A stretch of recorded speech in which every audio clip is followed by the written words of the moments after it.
Totally সরকার হেলথিটা বন্ধ করে দিত, তাহলে আমাদের কৃষকরা কিছুটা হইলেও বাইসা যেতাম। কিন্তু এখন হলো হেলচি আছে, কিন্তু আমাদের কৃষকের একবারে মানে কম দামে পেঁয়াজ বিক্রি করতেছি, আমাদের কোনো মতেই খরচ দিয়া পোষাইতেছে না। ঢাকা শ্যামবাজার থেকে প্রিয় দর্শক, আজকের দেশি মুড়ি কাটা পেঁয়াজের পাইকারি ভাড়া তালিকা। চলতি মৌসুমে এলসি পেঁয়াজ আমদানি করে ব্যাপক পরিমাণ ক্ষতি হয়েছে কৃষকের, এবং চলতি এই মৌসুমে ব্যাপক হারে পেঁয়াজ আবাদ হলেও মার্কেটে আমদানির নেই কোনো ঘাটতি। সবশেষ আরও কিছু তথ্য জানাবো, কথা বলতে চাই কৃষকের সাথে। আসসালামু আলাইকুম ওয়ালাইকুম আসসালাম। ভাই, কেমন আছেন? জি ভালো। এই বছর মোটামুটি আপনাদের কৃষকদের অবস্থানটা কি একটু জানাবেন? একবারে আমরা শেষ যদি টোটালি সরকার হেলথিটা বন্ধ করে দিত, তাহলে আমাদের কৃষকরা কিছুটা হইলেও বাইসা যেতাম।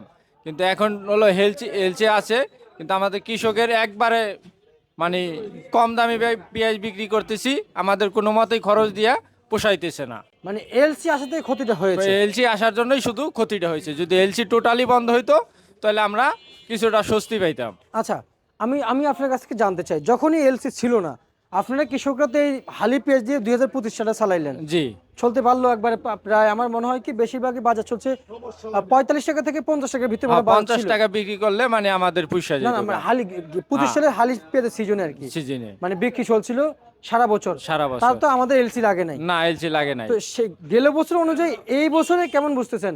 দেশে কি পেঁয়াজ গেলে বছর থেকে এই বছর দ্বিগুণ আবাদ হয়েছে নাকি এই বছর কম হয়েছে? বেশি আবাদ হয়েছে, অনেক বেশি আবাদ হয়েছে। তাহলে এবার আমি যদি বলি, এলসি আসার আগে কেমন ভেবেছেন কত বিক্রি করবেন? ভেবেছিলাম যে 50 টাকা বাজার হবে। মানে এলসি যখন ছিল না ছিল না, তখন আপনারা এমনটা আশা করেছেন? আশা করেছিলাম আচ্ছা, সরকারের কাছে। আর সেই আশা এখন কোথায় গিয়ে দাঁড়াইছে? একবারে পানিতে, মাঠে পানিতে? মায়ের। কত চলছে বাজার তাহলে? এখন ওই যে 30-35 টাকা বাজার। বাজার আমার তো মনে হয় আরেকটু উপরে বাজার আছে। না, 35 টাকা 36 টাকার উপরে বাজার নাই। আচ্ছা, আর সবাই তো বলে ভাড়ার লক্ষণ নাই, কৃষকরা কি দেখছে?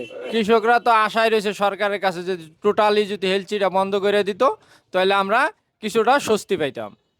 আচ্ছা, যে পরিমাণ দেশে আবাদ হয়েছে, এই পরিমাণ আবাদে দেশের হেলথি লাগে না।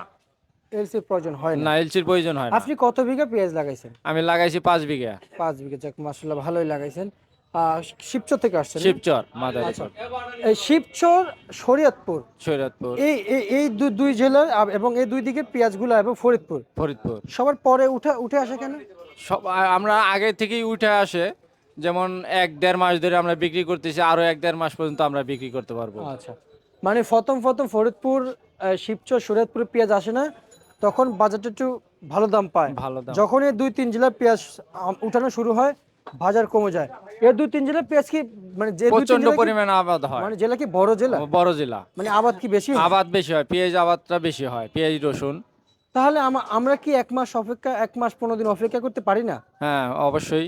আচ্ছা আচ্ছা, যেহেতু অপেক্ষা করতে পারি, তাহলে তো আমাদের 1 মাস যদি আমরা যদি 5 টাকা 6 টাকা যদি বেশি দামে খাই, বাকি মাসগুলোতে আমরা তো কম খাইতে পারবো। জি। তাও তো আমরা ইন্ডিয়ান খাওয়া লাগবে না না, ইন্ডিয়ান তো দরকারই হয় না আমাদের। আচ্ছা আচ্ছা, যে পরিমাণে আমাদের দেশে আবাদ হয়, বিদেশ এই পরিমাণে ইন্ডিয়ার কোনো পেঁয়াজেরই দরকার নাই আমাকে।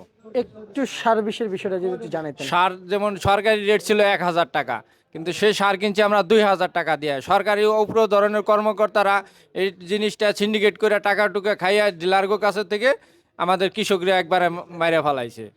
আচ্ছা, আমরা ডাবল দামটা কিনছি এবার সার, এবছর। শুধু সরকারি কর্মকর্তাকে কারণে।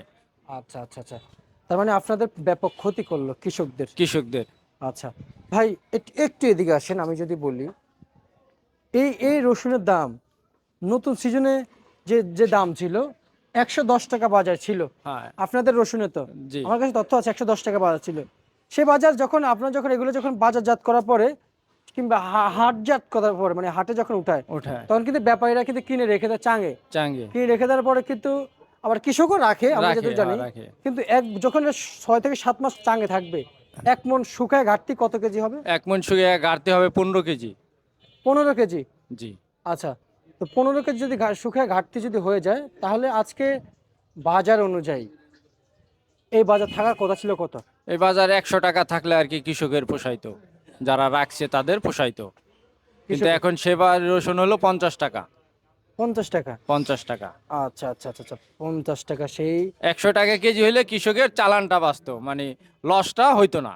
হয়তো না, মানে 100 টাকা? 100 টাকা। আচ্ছা আচ্ছা আচ্ছা, বুঝতে পারছি। তার মানে 100 টাকা থাকার কথা ছিল এই রসুন, রসুনের আশা ছিল আমাদের কৃষকের, কিন্তু থাকে নাই। থাকে নাই। সে ব্যাপক হারে বাজার লস। হ্যাঁ, ব্যাপক পরিমাণে কৃষকদের জন্য লস হয়েছে।